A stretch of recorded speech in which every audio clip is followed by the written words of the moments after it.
지금 이 세 명을 돌려가면서 쓰는 것도 골치 아픈데 여기에 손흥민은 사치품이 되는 거죠. 그렇죠. 바이에른 입장에서는.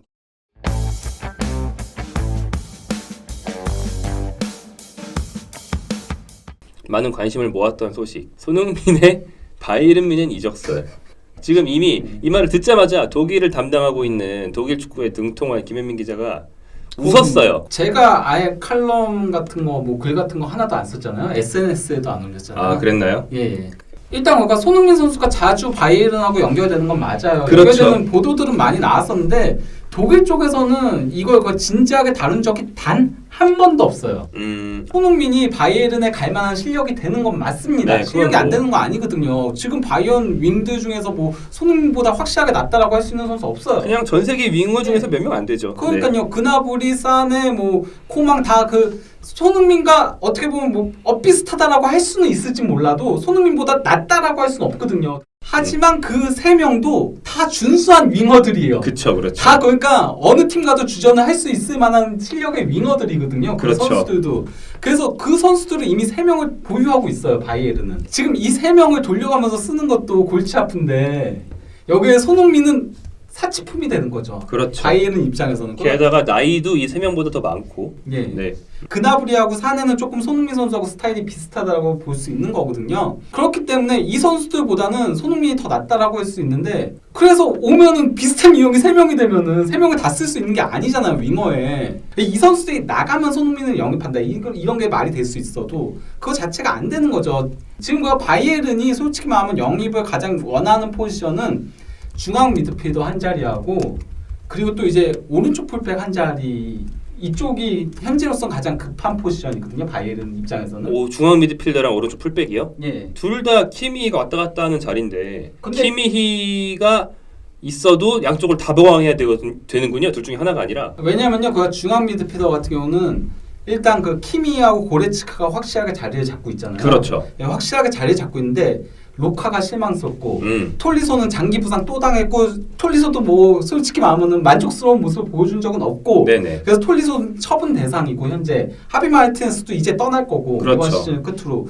그러다 보면 이제 중원에 선수가 없어요. 뎁스가 없어요. 결국에는 그 알칸타라가 나간 뒤에 대체할 선수가 이번 시즌에 없는 상태로 가고 있는 거군요. 예, 그러다 보니까 대체할 그러니까 뎁스를 보강을 할 필요성이 있는 그렇죠. 거예요. 뭐 주전 조합이야 고레츠카 키미이면 예. 세계적인 수준이지만 뎁스. 예.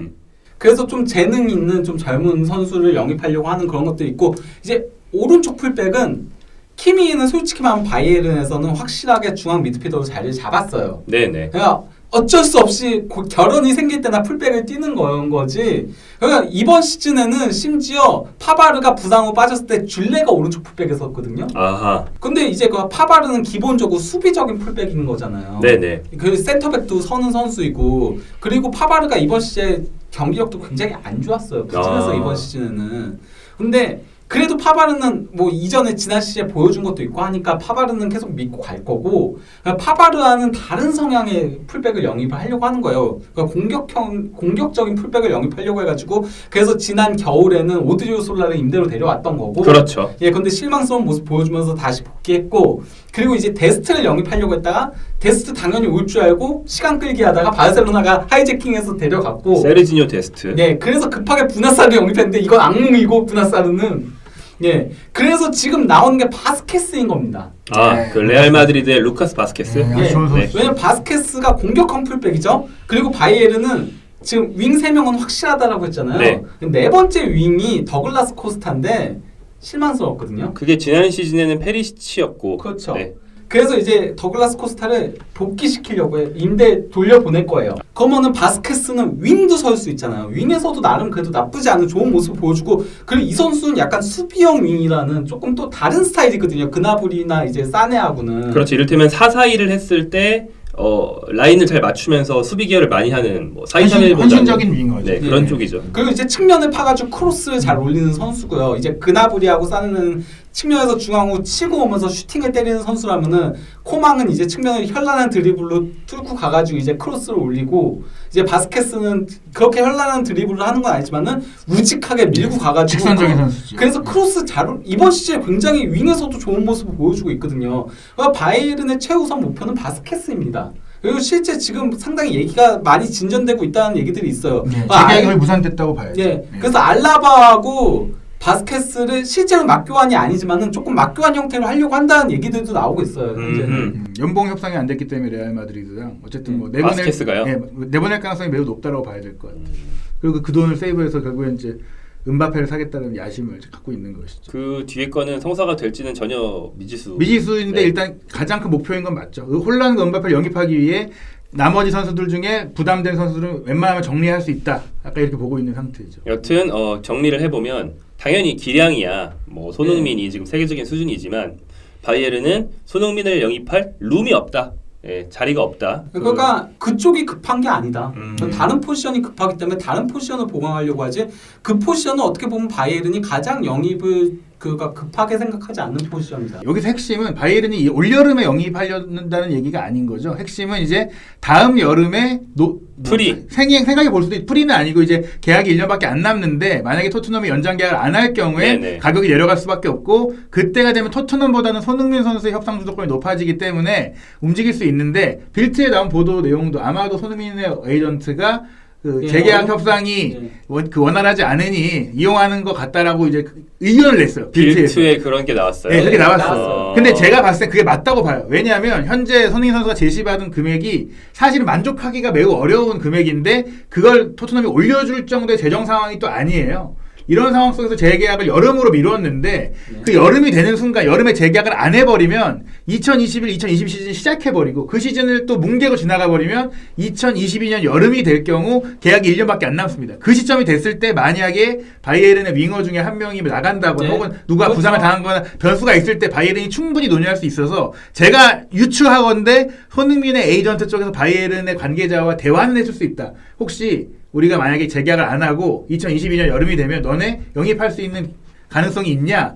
바이에른 쪽에서 그때 가서 상황은 변수가 많겠지만 뭐 없다고는 못하지 얘기해볼 수는 있겠지 정도의 얘기가 나온 걸 기사로 흘리고 토트넘을 압박하기 위한 언론 플레이를 했을 가능성은 굉장히 높다. 또 이번에 그 빌트지에서도 이거는 거가 사실 무근이다라고 보도가 나왔을 정도였거든요. 상당히 거가 강한 어조로 나온 건데 언론사에서 어지간하면 이 정도까지 안 하거든요. 근데 이 정도까지 나왔다는 거는 바이에른 쪽 소스는 확실하게 아니라는 거거든요. 그리고 빌트에서도 이제 손흥민 정도 퀄리티의 선수에 대해 관심은 당연히 있을 수는 있다. 네. 하지만 올여름 계획은 없다. 이렇게 나왔더라고요. 저는 솔직히 말하면 당장 이번 여름에 손흥민 선수가 이적할 가능성이 매우 높다라고 보고 있는 입장이거든요. 네, 그렇죠.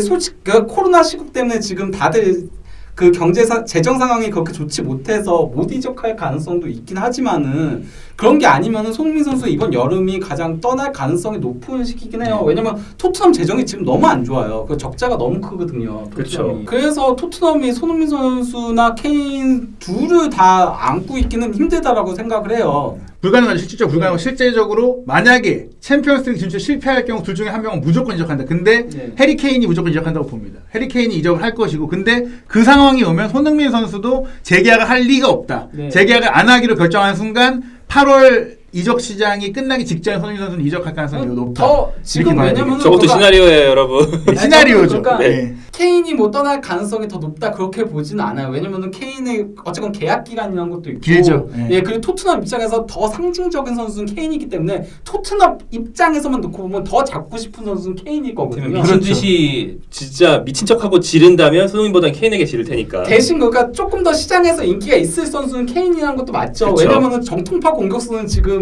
많이 없으니까 시장에. 제가 생각하는 건 사실 지금 많은 유럽 빅클럽들이 혼란을 지금 원하고 있잖아요. 혼란이 투하고 있잖아요 지금. 네. 그 팀들 모두가 정말 혼란을 간절하게 원하고 있어요. 근데 혼란을 못 사게 되는 팀은 사실 이 팀들이 모두 스트라이커가 굉장히 필요한 팀이기 때문에 케인에게 지를 가능성이 높습니다. 그 팀. 케인하고 이제 놓칠 팀. 리버풀한테 가죠.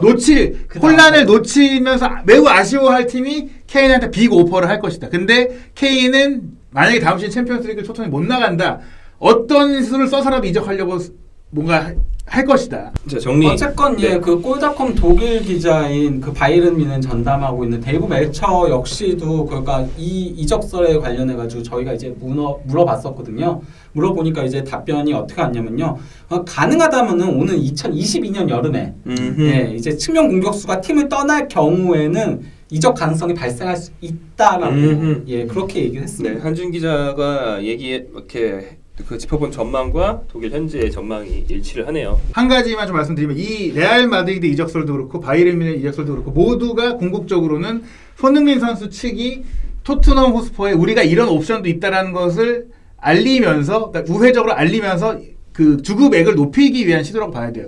왜냐하면 두 팀 모두, 그러니까 손흥민 선수가 이번에 재계약을 안 할 경우, 뭐 예를 들면 레알 마드리드는 은바페를 못 살 경우에는 그 대안으로 삼을 만한 선수가 손흥민밖에 없어요. 아자르가 완전히 망했기 때문에. 차라리 레알 망했기 마드리드가 때문에. 더 가능성이 그렇죠. 높죠. 가능성이 바이에른 높죠. 선수가. 높죠. 윙어가 그렇죠. 지금 전멸한 상태이기 때문에 이 이적설 모두가 혼란, 은바페, 케인의 동향과 연결돼 있다. 그렇죠. 네. 그래서 그 일이 마무리되는 2020년 여름까지 손흥민이 재계약을 안 하면 그 시점에 손흥민 선수는 팀을 골라갈 수 있는 상황이 될 수도 있다. 뭐 이렇게 볼 수 있고. 그러니까 세상에 무조건 없다는 아니지만 현 시점은 가능성이 매우 희박하다고 보여진다. 그렇죠. 예. 그리고 이제 보도된 바도 예.